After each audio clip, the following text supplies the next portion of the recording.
बिहार विधानसभा चुनाव से पहले एक नया बवाल खड़ा हो गया है। प्रशांत किशोर की पार्टी जन स्वराज और प्रशांत किशोर को लेकर नए सवाल खड़े हो गए हैं। विपक्षी दलों ने जमकर प्रशांत किशोर पर हमला बोला है। इसको लेकर प्रेस कॉन्फ्रेंस करते हुए प्रशांत किशोर ने इसका जवाब दिया है। जो मैं कर रहा हूं ये आप देख रहे हैं। मैंने सिर्फ इसलिए नहीं आंकड़े अभी तक जारी किए थे कि सनातन धर्म में, हम लोग के धर्म में कहा जाता है कि दान करने वाले पैसे की चर्चा नहीं करनी चाहिए। लेकिन यहाँ के छुटभैये नेता, इन्होंने जब बात उठाई है तो मैं आंकड़ा जारी कर रहा हूं, आप लोग नोट कर लीजिए। पिछले 3 बरस में प्रशांत किशोर को पैसा कहां से आया है? हमको पैसा 2 जगह से मिलता है। एक, जिसको हम लोग सलाह देते हैं, जिसको आप राजनीतिक कंसल्टिंग कह लीजिए, या जो भी आदमी हमसे सलाह मांगता है। हमने जीवन में कभी किसी से फीस नहीं लिया, लेकिन जब बिहार का अभियान शुरू किए तो ये तय किया कि अब हम फीस लेंगे, क्योंकि हमको समाज के लिए पैसा चाहिए।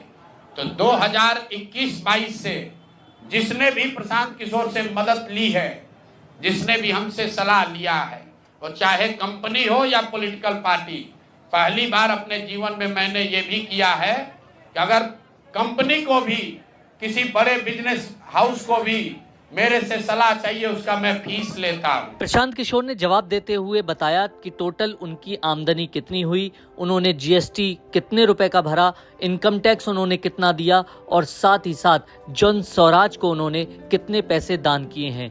इसी के साथ प्रशांत किशोर ने ये भी बताया कि कैसे वो ये पैसा कमाते हैं। और टोटल जो फीस लिया गया पिछले 3 बरस में मेरे व्यक्तिगत अकाउंट में या मेरे से जुड़े हुए संस्थाओं में 241 करोड़। बिहार के लोग सुन लो, कर तुम चोरी करते हो। प्रशांत किशोर ने 241 करोड़ रुपया फीस के तौर पर मैंने पिछले 3 साल में जमा किया है। इस पर 30 करोड़ 95 लाख 68,764 रुपया जीएसटी पे किया गया है। ध्यान रखिए कि जो पैसा हम लोग सलाह देते हैं, उस पर जो फीस मिलती है, उस पर 18% भारत सरकार को जीएसटी देते हैं।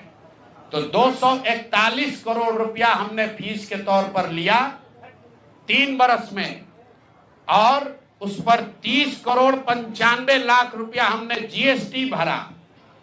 उसके बाद 20 करोड़ रुपया इनकम टैक्स दिया है, 20 करोड़ रुपया टैक्स दिया है, इनकम टैक्स, और 98 करोड़ 75 लाख रुपया डोनेट किया है जन स्वराज पार्टी को अपने व्यक्तिगत अकाउंट से।